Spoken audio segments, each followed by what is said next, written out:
پہلے زمانوں میں بادشاہوں کے دربار کیسے ہوتے تھے، ان کے درباری اور اندر کا ماحول کیسا ہوتا تھا۔ بادشاہوں کے ٹھاٹ باٹ ہماری نسل اپنی آنکھوں سے کبھی مشاہدہ نہیں کر پائے گی، لیکن مرزا تصدق حسین عرف صدق جائسی نے برصغیر کے آخری دربار کا آنکھوں دیکھا منظر اپنی کتاب دربار دربار میں پیش کیا ہے۔ یہ حیدرآباد دکن کے آخری نظام میر عثمان علی خان کے دربار کی کہانی ہے۔ صدق جائسی ان کے صاحبزادے معظم جاہ کے مصاحب تھے۔ یہ ایک ایسا دربار تھا جس میں جوش ملیح آبادی، اختر مینائی، نواب اختر یار جنگ، شوکت علی خان فانی بدایونی اور ماہر القادری جیسے شعراء بطور درباری شاعر ملازم تھے۔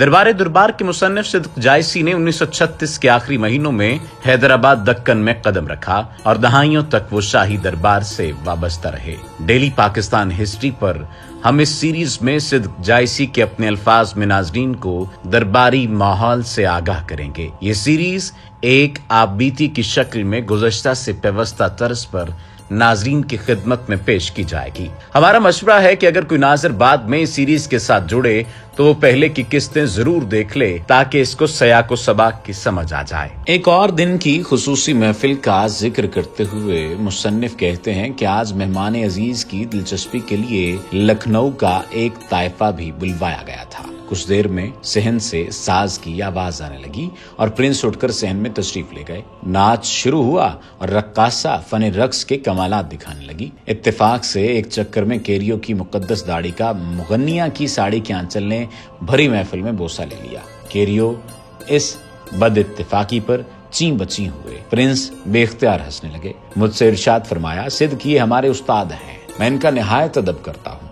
کیریو نے نہایت برہمی سے کہا، بجائے ارشاد ہوا۔ اس اظہار خفگی پر سارے درباری کھلکھلا کر ہنسنے لگے۔ غرض انہی رنگ رلیوں میں ایک بج گیا۔ پرنس کے اشارے پر ناچ موقوف ہوا اور حکم ہوا کہ میز پر خاصا لگاؤ۔ آج میز طرح طرح کی نعمتوں سے لدی ہوئی تھی۔ خصوصی کے ساتھ بریانی پلاؤ فنکار باورچی نے ایسا نفیس تیار کیا تھا جس پر گمان ہوتا تھا کہ یہ بہشت بری سے اتری ہے۔ یہی حال دوسری نعمتوں کا تھا۔ جو شے تھی لاجواب پکی تھی۔ میری نظر اس گل اندام کے روئے روشن پر تھی۔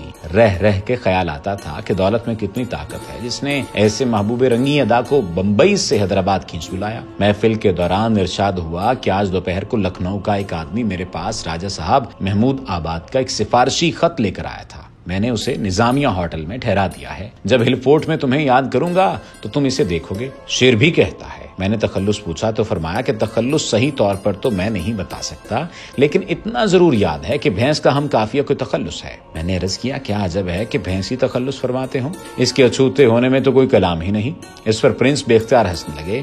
فرمایا، نہیں بھینس اس کا تخلص نہیں ہے، مگر ہے کوئی لفظ اسی کا ہم قافیہ۔ رات کو 2:30 بجے تو پرنس نے کہا کہ تمہارے جانے کا وقت آ گیا ہے، مگر جانے سے پہلے نجمہ کو کوئی ایسا لطیفہ سناتے جاؤ جس پر یہ بے اختیار ہنس دیں۔ میں نے 10 بستہ عرض کیا، گزشتہ جولائی میں ورنگل انٹر کالج کا سالانہ مشاعرہ تھا۔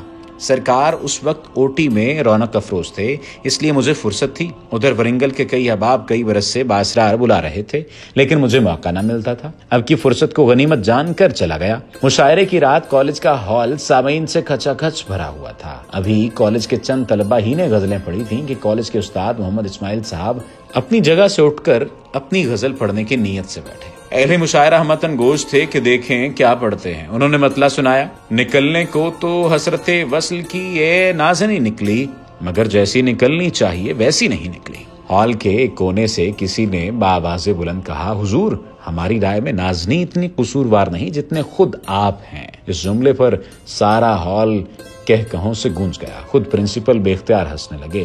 سارا نظم و ضبط درہم برہم ہو گیا۔ حکیم ذبیح صاحب مطلع کے آگے نہ پڑھ سکے، غزل پھاڑ کر پھینک دی اور ڈائس سے اتر آئے۔ اس بات پر پرنس مارے ہنسی کے خود لوٹے جا رہے تھے۔ ادھر اس رشک قمر کا ہنسی سے برا حال تھا۔ پرنس اس قدر ہنسے کہ آنسو نکل آئے اور خدام تولیہ لے کر دوڑے۔ اسی ہنسی کے دورے میں رات کے 3 بج گئے اور مجھے گھر جانے کی اجازت ملی۔